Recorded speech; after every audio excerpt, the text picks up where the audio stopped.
How's it going, everybody? Mark Lozano here, Christ Center Capital. We're going to be talking about passive investing today.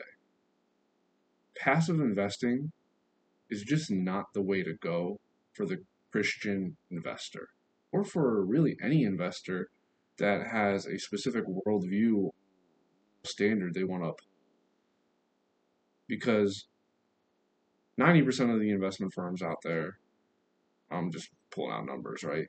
The majority of investment firms out there, they're screening companies, they're screening investments and assets, whether they have financial potential or they don't.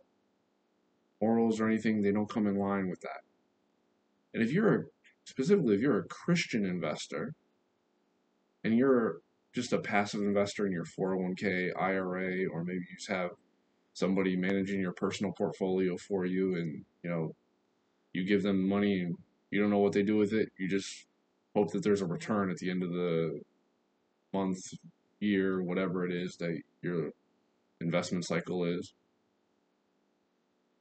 That's not the way to go, because as a Christian investor, we don't just care about returns. We care about eternity, right? I know this is a little bit deep for an investing talk. We do. We care about eternity. And what good is it going to be if we're on the other side of eternity and we made a lot of money in this world? We funded things that were downright evil. Or even if they're not downright evil, they're just wrong or bad, or they're a lesser kind of evil. If you're a passive investor, there's a really, really good chance you're funding things like abortion and human trafficking and pornography and transgender ideology and critical race theory and all these different things that you probably find appalled as a Judeo-Christian person of faith. So passive investing is just not the way to go. Now, unfortunately, this means there's going to be a little bit more work required on your end, right? Because if you're not a passive investor, it's real easy to just, give your money to the financial planner or the broker or whatever, be like, do whatever you want with it, just make sure I get a return. That's really easy. It doesn't require a lot of work on your end. Real Christian investing is going to require a little bit of work. And if anybody tells you different, they're either sugarcoating something or they're just plain out lying. Because that screening, even if you are engaged with a BRI firm, one of these biblically responsible investing firms, some of them are better than others, and some of them are going to have different values. And I mean, we all know that the full gamut of Christianity, the full spectrum of Christianity. I mean, the word Christianity, it means a lot of different things to a lot of different people, right?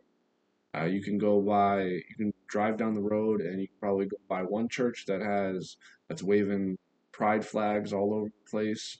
And then you can go down keep going down, and then you have a church who their congregation is going and praying outside of a Planned Parenthood.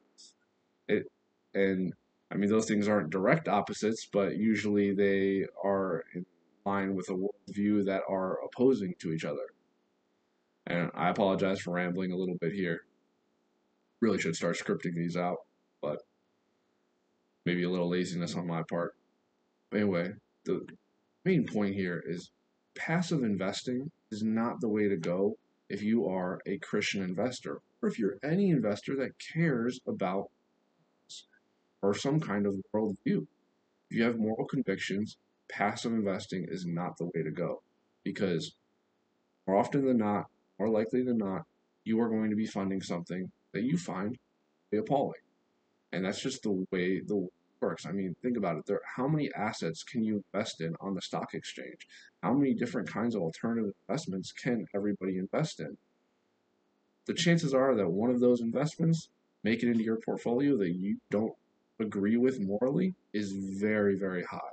So yes, it does require a little bit to be a Christian investor that is really conscious of the things that you're funding and that you're society through your investment dollar. That's where Christ Center Capital comes in. This is the shameless plug, right? You're on Christ Center Capital's YouTube page. We're going to talk about Christ Center Capital. We're there to help guide people on the moral side of investing.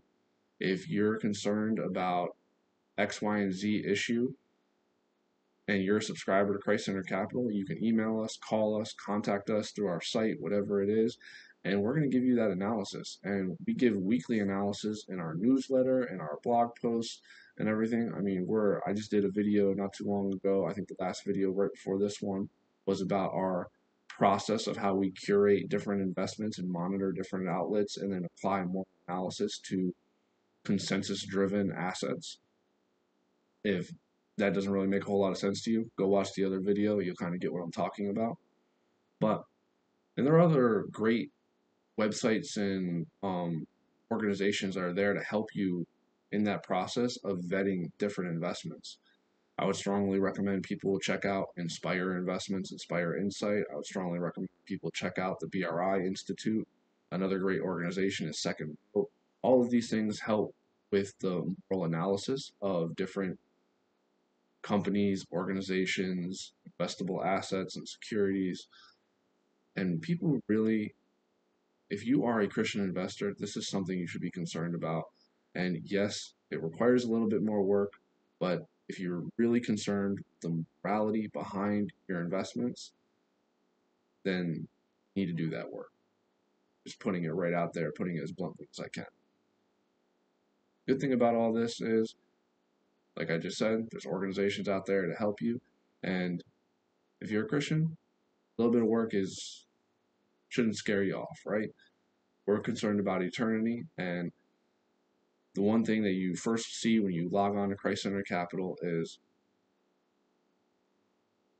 the investing creates culture.